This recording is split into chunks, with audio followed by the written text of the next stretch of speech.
Hey YouTube, how you doing? Welcome to episode 5 of Falling Forward. Yes, everybody, we have made it to episode 5. What is the topic of the day? Wandering eyes. Yes, it's a thing that a lot of men deal with nowadays. Christian men, unsaved men. Shoot, you even have some women that deal with it too. As quiet as it's kept. But wandering eyes is a big issue nowadays. And I just want to highlight what causes wandering eyes, or what are the effects that can come from wandering eyes in a relationship, even being single. Now, first thing I want to highlight, I just want to talk to the woman out there. This is coming from a man's point of view. This is something that I have struggled with myself as far as wandering eyes. But I can tell you the root of wandering eyes a lot of times comes from us just being men. And hear me out though. What I mean is, as a man, we look for a wife. He who findeth a wife findeth a good thing and obtaineth favor from the Lord. However, sometimes us being men, we go too far. Now, have you heard it? I know a lot of my viewers have heard this. Too much of anything can be bad. Well, sometimes when we hunt or when we look for a wife, us men, we are out there searching. Biblically, we're searching for a wife. When we finally found her, it's hard to stop the search. And I'm not saying it's all right, but I'm saying this is an issue that a lot of men struggle with. It's hard to stop the search. So when we found something and we know that God gave it to us, now women are still walking by us and we still might turn or gaze or take an extra look longer than we needed to. And it's letting us know that not only are we sinners saved by grace, but it's a spirit now. It no longer turned from a godlike hunt. Now it's turned into sin. And we allowed it. So us men, women, I just want to let you know this is something that us as men, some of us very well may struggle with. Also, we may just be in lust. Some men really just can't control themselves. And it's a spirit of lust that they become accustomed to living.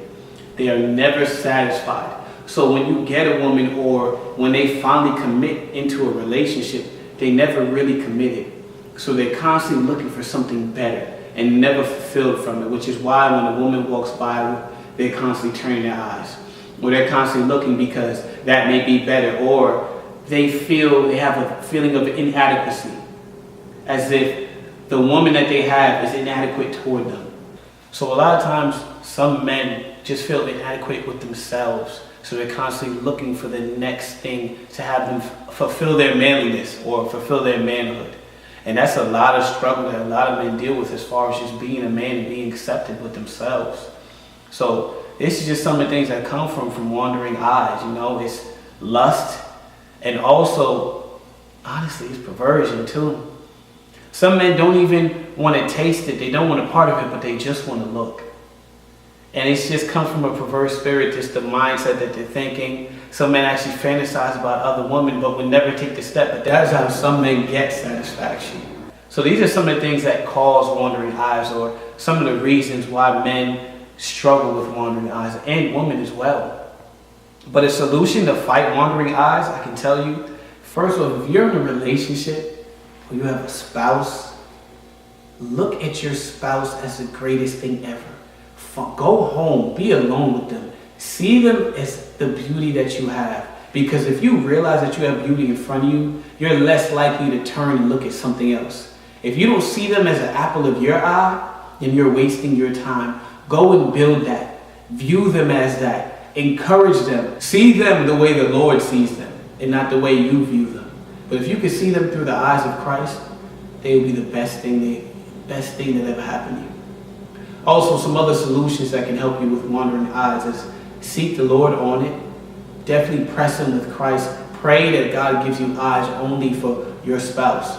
If you are single in this situation and you are struggling with wandering eyes, or you feel like you can't take your eyes off somebody, pray to the Lord to give you eyes only for your wife or only for your husband. Ask that God will work on you where you only see them and not other people. Also, men, stop looking at women just for the certain parts that they have. That's one of the main things of wandering eyes. You're looking at her because of her attributes. If it be her chest, her some other part of her body, her pretty face, you're looking at a certain attribute that you zeroed in on. Learn to respect a woman and love her for everything that she is, not just for a piece of her. These are some of the solutions that will help you with wandering eyes. And for women as well, same thing. But people, I just want to encourage you. Look, I've struggled with wandering eyes personally. I know there's plenty of men that struggle with wandering eyes, whether you be saved or not saved. I'm going to let you that Christ can take all of that away. Some of you guys, I just want to let you know that when your eyes are wandering, you're making your woman feel so inadequate. Especially if you're married, whoever you're with, you're having her drop before you. You're looking at somebody else. Think about honoring the person you're with. Woman as well, think about honoring the man you're with. Don't go ahead and look at somebody else when you have something so amazing and that you chose on your own. Come on. So let me just pray for everybody that's out there dealing with wandering eyes. Me, myself, that's dealt with it as well. Let me just pray and just give you strength. Or matter of fact, let Jesus give you strength, not me. You know, I understand this is motivational, but at the end of the day, this is all about Jesus Christ. So, Father, in Jesus' name, I lift up every man, woman, teen, God, that's dealing with wandering eyes, child, it don't matter, Lord. But, Father, first off, I want to highlight the spirit of lust. Father, I pray you break the spirit of lust off of their life. God, I pray you uproot it from their spirits. God, I pray you uproot perversion from our lives, God. Remove it from their spirits, Father. I pray, Lord, that you would change everyone that's dealing with wandering eyes, everyone that feels unsatisfied, or even those that are feeling inadequate because they know somebody or love someone who has wandering eyes. Father, I pray you change that in Jesus' name. Lord, I pray you pull them out, uplift them. Father, I speak a spirit of confidence in those people, God, to move on, to forget shame, to forget the mistakes they made, and that, Lord, you will use them greatly. Thank you, YouTube, for watching my show, episode 5 of Falling Forward. Shout out to this amazing shirt that was blessed to me. Thank you very much. See y'all next week.